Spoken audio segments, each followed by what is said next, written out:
بسم اللہ الرحمن الرحیم. میرا عزیز بھائیوں، السلام علیکم ورحمۃ اللہ وبرکاتہ.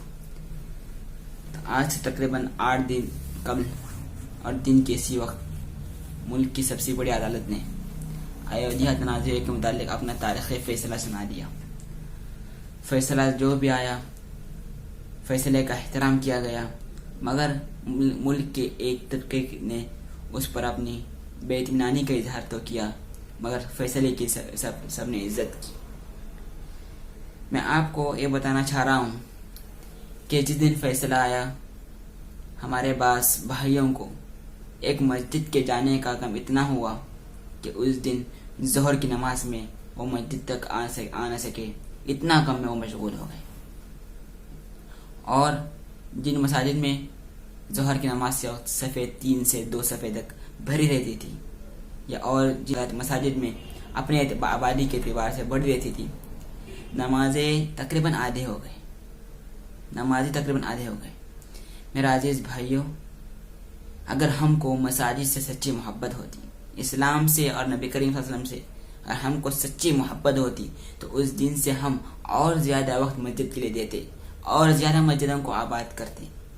اور زیادہ نمازوں کو، نفل کو پڑھتے. خیر فرض نمازیں تو 5 ہی ہے، نفل کی بات کر رہا ہوں، اور زیادہ ہم نمازیں پڑھتے. زندہ قوموں کی نشانی یہ ہوتی ہے کہ وہ حالات آنے پر صبر کرتے ہیں، غم کے مارے بیوہ کی طرح ایک کونے میں بیٹھا نہیں کرتے اور چلایا نہیں کرتے. زندہ قوموں کی نشانی یہی ہے کہ حالات آنے پر صبر کرتے ہیں اور ان کو اور کام کا جذبہ ہوتا ہے اور عملی میدان میں اتر آتے ہیں. میرا عزیز بھائیوں، میں آپ کو ایک چیز بتانا چاہتا ہوں کہ حرم، جس کو اللہ کے نبی حضرت ابراہیم علیہ السلام اور حضرت اسماعیل علیہ السلام نے ایک اللہ کی عبادت کے لیے تعمیر کیا تھا، اور وہاں پر ایک اللہ کی عبادت بہت زمان تک ہوتی رہی. مگر ایک زمانہ ایسا آیا کہ جب لوگ بت پرستی کی طرف جانے لگے تو کعبۃ اللہ میں طرح طرح کے نام کے 307 بت نصب کیے گئے. اور جب اللہ کے نبی صلی اللہ علیہ وسلم نبی بنا کر بھیجے گئے تو زمان نبوت میں مکے کے زمانے میں 13 سال تک اللہ کے نبی صلی اللہ علیہ وسلم کعبے میں جاتے رہے، عبادت کرتے رہے، مگر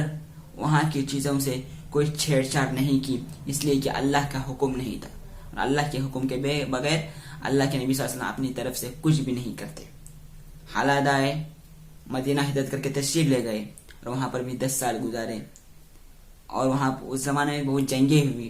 فتوحات بھی الحمدللہ، مگر اس کے باوجود بھی اللہ کے حکم کے بغیر اللہ کے نبی صلی اللہ علیہ وسلم مکے میں نہیں آئے. جب اللہ کا حکم ہوا تو اللہ کے حکم سے فاتحہ نشار میں مکے میں داخل ہوتے ہیں. اس وقت اللہ کے نبی صلی اللہ علیہ وسلم نے وہاں خانہ کعبہ کو بتوں سے صاف کیا. میں نے آپ کو صرف واقعہ بیان کیا، صرف اشارے میں بات کہی، آپ اشارے میں بات سمجھ لیجیے، عقل مندوں کے لیے اشارہ کافی ہے. ہم کو ہندوستانی مسلمانوں کو خاص کر اس بات میں دھیان رکھنے کی ضرورت ہے کہ ہم اس ایک جمہوری ملک میں رہتے ہیں. ہم کو ملک کے امن و امان کے لیے اپنے آپ کو قربان کرنا پڑے گا، اور ہم اپنے حق کے لیے، اپنے حق سے دستبر ہونے کے لیے ہم کو امن و امان کی بقا کی ضرورت پڑتی ہو تو ہم کو امن و امان کو ترجیح دینی پڑے گی. اگر ہم مسلمان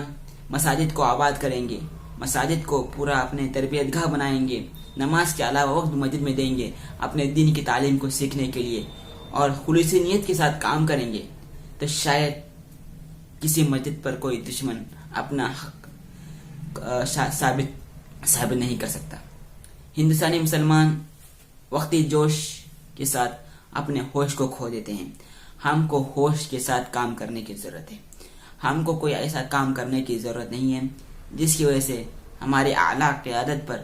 اس کا کچھ دباؤ آئے دشمنوں کی طرف سے، یا ان کو کچھ تکلیف پہنچے. اور ان تمام معاملات میں ہم اپنی طرف سے کچھ طرح کے سوشل میڈیا پر رائے دینے کے بجائے اپنی اعلیٰ قیادت پر ہی بھروسہ رکھیں. اور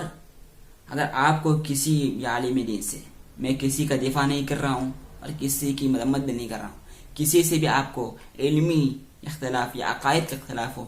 آپ اس کے ذاتیات پر مت جائیے اور اس پر طرح کے کمنٹس فیس بک پر اور طرح کے سوشل سائٹس پر کر کے